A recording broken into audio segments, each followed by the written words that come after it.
My name is Nagy, and I'm a doctoral student at Nova Southeastern University. And today we're going to talk about telemedicine. Tele what? Telemedicine. It may not be a term with which you're familiar. However, it may be something you've already experienced. Have you ever communicated with your doctor over email, phone, or video chat? What about head surgery, where the surgeon was in one room performing surgery using a robot in another? 90% of employers in the United States today actually offer some form of telemedicine. Telemedicine means that we are providing medical care at a distance via telecommunications technology, and it's an exciting field that is growing and growing every day. Telemedicine is an innovative and revolutionary method used to provide health care. Telemedicine can be defined as medicine at a distance through the use of telecommunications technology. Other terms associated with telemedicine are telehealth, e-health, and m-health. Telemedicine has been around for more than a century to transfer electrocardiogram results at a distance, to treat astronauts in space, scientists in Antarctica, people living in very rural areas in the Americas and Africa, and yes, even animals. Research shows that telemedicine provides greater access to healthcare at significantly lower costs, and despite regulatory issues, telemedicine applications will only increase in the future. Telemedicine can be conducted synchronously, such as in live, interactive, virtual visits, or asynchronously, as in store and forward, where images and other patient data are stored and sent via a secure electronic connection to medical professionals and providers for assessment. In addition, remote monitoring is when patient vital signs are taken at a distance and then sent via telecommunications technology.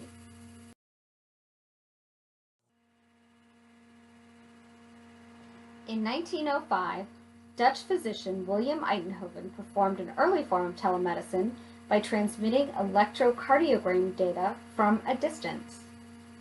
Pictured here is the early ECG machine. In 1924, Dr. Hugo Gernsback invented a fantasy telemedicine tool with robotic fingers and a projected video to remotely examine patients, called the teledactyl. In the 1950s, medical personnel start doing experiments with closed-circuit television. In the 1960s, NASA takes on telemedicine to care for our astronauts in outer space. 59 to 64, the first interactive video link from the Nebraska Psychiatric Institute in Omaha and Norfolk State Hospital created the first video link to provide medical care across 112 miles between them. Very groundbreaking. In 1967, the first telehealth system is created that connects paraprofessionals to patient-physician encounters. This system linked Boston Hospital with the airport, and the term telemedicine was coined by Dr. Kenneth Bird, pictured here, practicing a form of telemedicine. In the 1970s, was the golden age of telemedicine research and expansion in the United States. The federal government funded a large range of telemedicine projects. 72 through 75 found NASA working with Indian Health Services to deliver remote health care to Indian reservations. 74, NASA began to test using video for telemedicine. In 1989 was the first international telemedicine project. NASA launched the space bridge to Armenia. June 25, 1989, the first time a patient was successfully defibrillated by telephone. In 1989, also was the invention of the World Wide Web, which expands the capabilities of telemedicine. 1993, the American Telemedicine Association was created to help push resources and set standards. Journals such as Telemedicine and eHealth, Journal of Telemedicine and Telecare, and the International Journal of Telemedicine and Applications are born. In 1999, Medicare gets in the game for paying. In the 2000s, we see video chat, apps, and Skype take off. Now there can be virtual visits where the doctor can examine a patient's throat from video conference and even diagnose. 2009, the American Recovery and Reinvestment Act included IT and healthcare, and 2010s brought rapid expansion for telemedicine in the United States. Telemedicine costs less in terms of money and wait times. And telemedicine and telehealth could save $6 billion a year in healthcare costs in the U.S. alone. In 2014, eVisit, one of the patient platforms and virtual telemedicine companies, launches. Patients can have a real-time virtual visit with their doctor. Could this be the doctor of your future?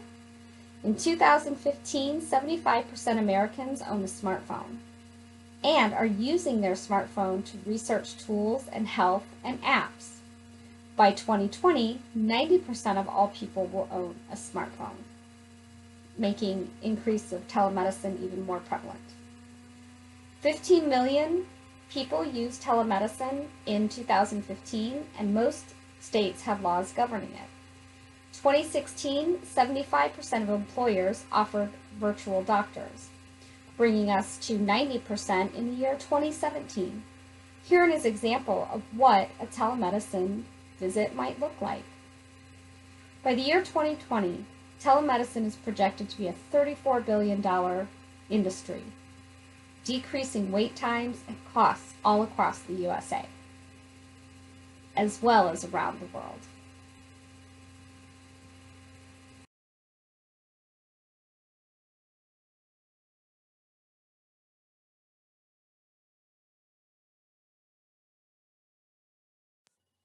Currently, telemedicine is a $17.8 billion industry, predicted to grow to $34 billion by 2020.